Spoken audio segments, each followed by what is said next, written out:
The following program is paid for by Beyond the Pink Ribbon. The views and opinions expressed are those of the sponsor and do not necessarily reflect the views of Urban One and its management. Ladies and gentlemen, welcome to Beyond the Pink Ribbon with your host, Nadia E. Miller. In a world where pink often symbolizes breast cancer awareness, this show stands as a beacon of hope and empowerment. With Nadia at the helm, we embark on a journey of resilience, courage, and unwavering determination. Good evening, everyone, and welcome to Praise Indy AM 1310 The Light. My name is Nadia E. Miller, and I am your host for Beyond the Pink Ribbon, which airs every Wednesday from 6 to 6:30 p.m. Hey, we're here to light up your midweek. Look. Can you believe it? It's Wednesday. We made it. We made it to Wednesday. But hey, before we dive in, let's connect. Follow us at Nadia E. Miller on Facebook and Instagram. Click like or share so we can make sure you're locked in each week to see and hear from all of our amazing guests and what we have going on. Huge shout out to our sponsor, Pink Forever Ending Disparities, that made tonight's show possible. Pink Forever's mission is to eliminate breast cancer disparities for Black women through advocacy, education, research, and empowerment. We certainly appreciate your support.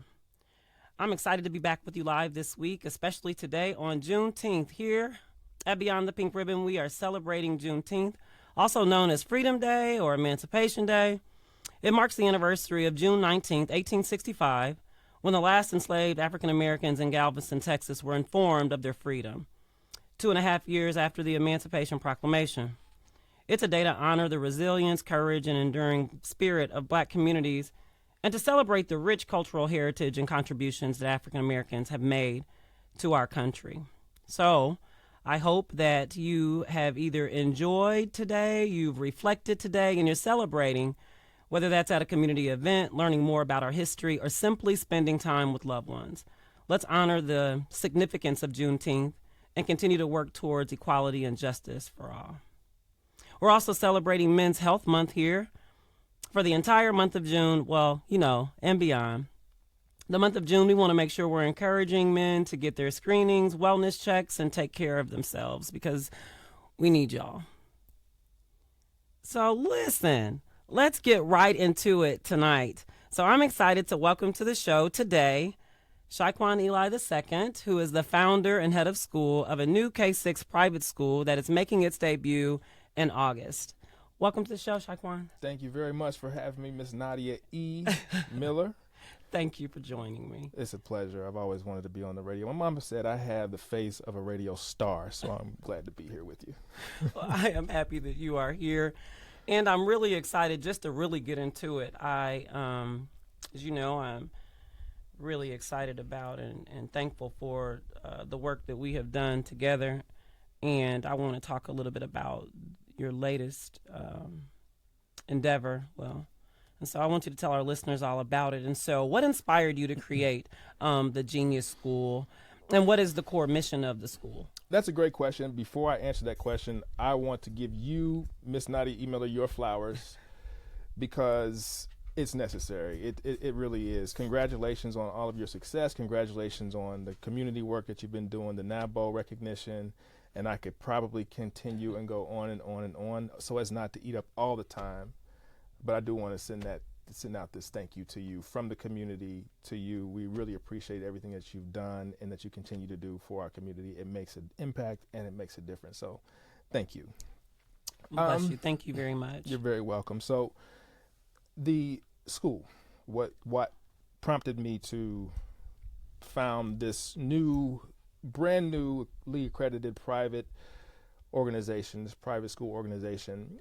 I've been in education for about 20 years. I've been leading for about 10 years, and I've been able to do so in different iterations of education. First, through leading one of the top performing elementary schools and one of the top performing charter schools networks in the entire state, parlaying that success into an opportunity to build my own model, and in doing so, taking that model to a school in one of the most critical areas of the city, and in an area where that school had been underperforming for really multiple decades, And that helped to refine the model in a way that we know, okay, this thing actually works. We were able to do that through COVID, and the growth that we saw galvanizing the community in the way that we did, even though as we got those children, they were many years behind, many of them, we saw that the model worked.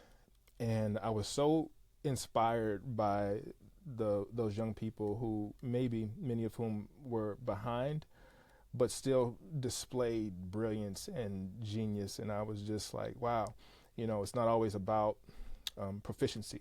There may be skill gaps, but there are many ways for a child to express his or her intelligence, those God-given gifts, those God-given talents, that genius that we refer to when we talk about the Genius School. And so in so doing, really learning the ins and outs of public school, I realized that there are some public school politics that may get in the way of what's right for children and what's right for our community. Hey, it's Juneteenth today, and through that lens, that critical race lens of looking at today's Juneteenth, I think that our community, those in our community, we need more institutions of our own. And so in so doing, we can be really bold about what we believe is right for the community, what's right for children, if I'm speaking about this in an educational perspective, and I am. And so that's how we got here, from my experience of first just being in and out of classroom supporting as a outside community person who cares and wants to help, to then becoming a after school, before school, or summer school program leader, to then getting in the classroom, getting my administrator's license, founding schools. This is the fourth one, and I think it's the most important one, to be honest, in this private school capacity. So what makes the Genius School different from any of the other private schools in that area? That's a great question by you. First and foremost, there are no other private schools to my knowledge, and certainly none other that are targeting and catering to our demographic and our community. Well, tell the listeners where the school is going to debut at on August 5th. Yeah, so we have a couple great announcements. This is a new private school organization. We're serving children immediately in kindergarten through 6th grade, and if you really press us hard, we'll even give you all 7th grade, but you got to ask for it. But we're going to be debuting in the beautiful campus of New Life Worship Center this year, and I think excited is an understatement. And then we are projected to open another location at the Antioch Fountain of Grace once that new building project is complete and that building is erect, and we're really excited to be able to do that. That one is going to be an early elementary school, and we're just going to focus on mastering early elementary to prepare students for upper elementary. And then at New Life Worship Center, which is starting this fall, August 5th, that is going to be a K-6 or 7, if you really press us, K-6 or 7 institution. Okay, why faith-based? Faith-based, because if you look at the state of the world, okay, now prayer has not been in schools for a long time, and I would offer this without fear of successful contradiction that it's not going the way that it should go. So it's important. I think that we've been able to do some wonderful things without prayer being in the schools directly, but what people don't know is about this process that I've had in developing these schools. The principles have always been interwoven in the fabric of what we've done. But now, as a private school, and this is one of the reasons why it was so important for us to create a private school and get out of the public, we can be bold about it now. Yeah. We can boldly say, no, this is a faith-based approach to education. We can say that we're going to pray every single day. Every day. And we're going to build this academic experience that is going to literally transform lives and change trajectory of lives on the principles of the Bible. And so is it a Christian curriculum? No. It's a non-denominational approach to education? No. So our curriculum, while it is not like a Becca curriculum or something that is Christ-based, it is a faith-based process. The overall process is faith-based. So we're building everything on that.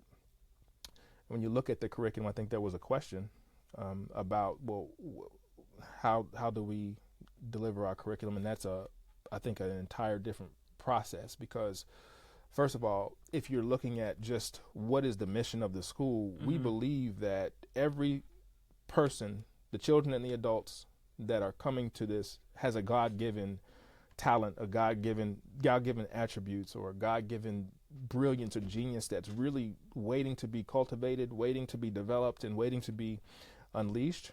And in so doing, we're going to be developing the next generation's leaders, thinkers, doers, entrepreneurs, solution finders to the world's most challenging and complex issues.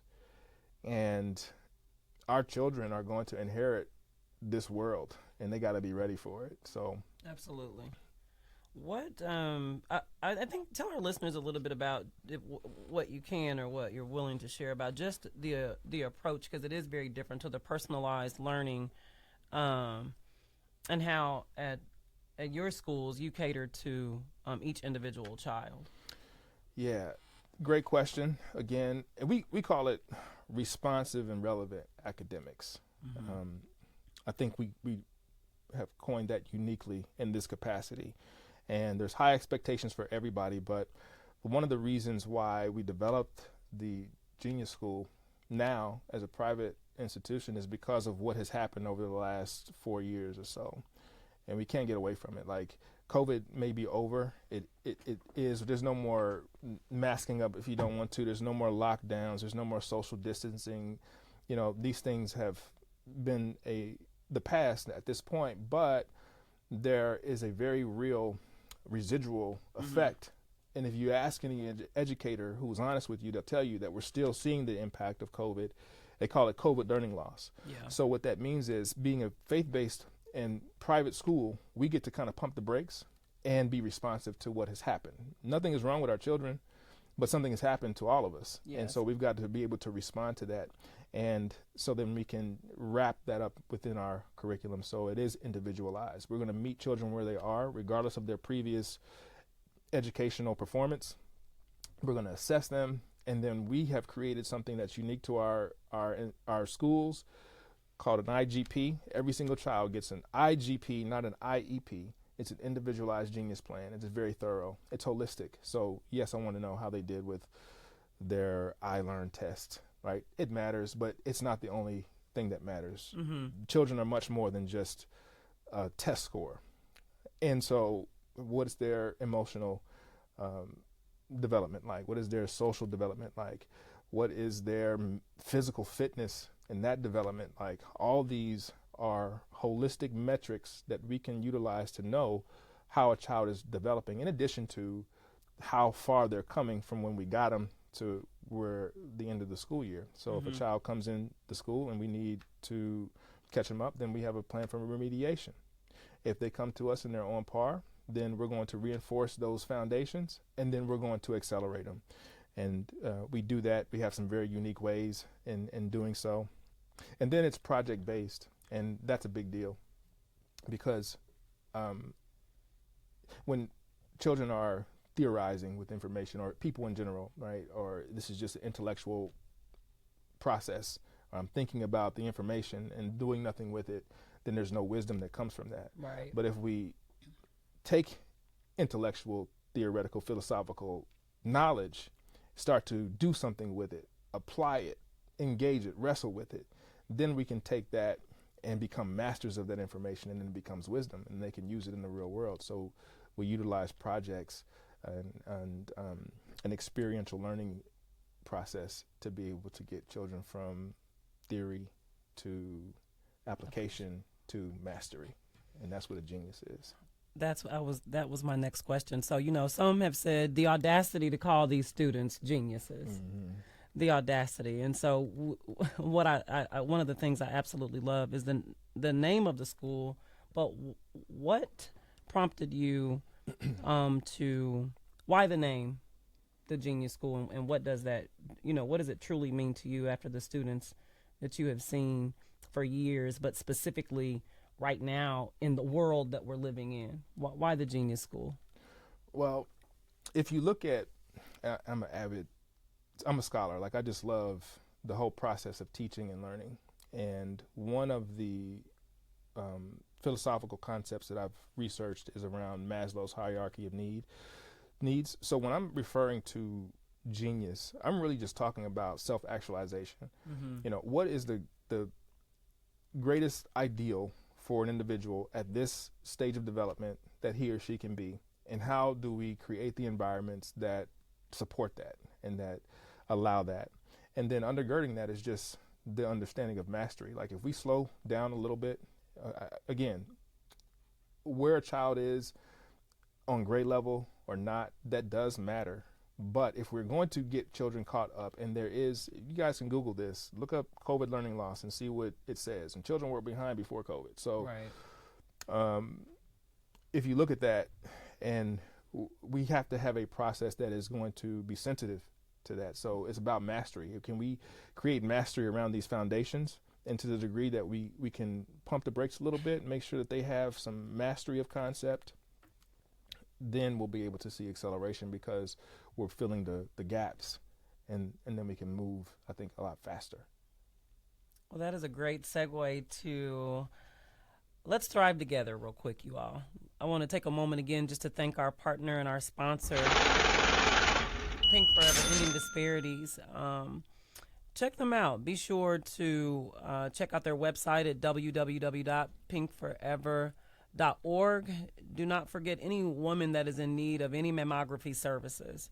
You can reach us at the office at area code 317-682-4944, where you can reach our lovely office assistant, or you can talk with our fantastic executive director, Miss Lisa Hayes. Don't forget to follow them on Facebook at Pink, P-I-N-K, 4 Inc., and also on Instagram. Keep up with all the things that they have going on. Also, don't forget Survivorship is a Lifestyle is off and moving this summer, moving and grooving. And so we have yoga tomorrow at IUPUI. Check out our Instagram and Facebook for details for that. Thank you, Pink Forever, for your partnership. And so getting right back into it as we, for the next few minutes here at the show. May I call you Eli? Sure. Okay. Sure. So here at the Beyond the Pink Ribbon Show, we have something called our Power Play. Power Play. Okay. And our Power Play is when we provide our listeners with something that they have to do to advocate for themselves, set apart from everything else. And so since you're here and it's Men's Health Month, I'm going to give you the chance to give the Power Play. Okay, I dig it. Power Play for the day is we'll stick with the area of education. An investment in knowledge pays the best interest. So brothers and sisters out there, make sure that you are learning something every day, and most importantly, that you're learning something about yourself every day. That's self-knowledge, and to the degree that we can do that, that's when true evolution takes place. Okay, you heard it right here. That is the Power Play for you all. From this week, this Wednesday to next Wednesday. Remember, it's all about knowledge, and self-knowledge is what Eli has given us. And so, and we're going to check back in with you, and make sure you check back in with us during the week to let us know how you're doing with your Power Play. And so, Eli, the Genius School. So tell us what is happening this weekend with the Genius School. Tell us about the partnerships with the families as we come to a close here, and what you would like to, as the founder and head of school, what do you need from the families? We need partnerships. That's what we're looking for. You know, the state is very pro-choice when it comes to educational options, and there are many of them. You can take your child to your local township or district school in the neighborhood. You can take them to one of the many dozens of charter schools that exist. You could take them now to private schools. Many parents who were not able to access private schools because of the cost of tuition, that barrier has been removed through the school choice program. So we're looking for the right fits. We're looking for families that want to get involved and want to be part of an educational movement for the post-pandemic child. This weekend at the beautiful campus of New Life Worship Center, we are hosting an information session. We'll have some of our staff there. I'll present on the school, some of the details of the school that separate us from any other experience from an educational perspective that you could possibly put your child in or be a part of.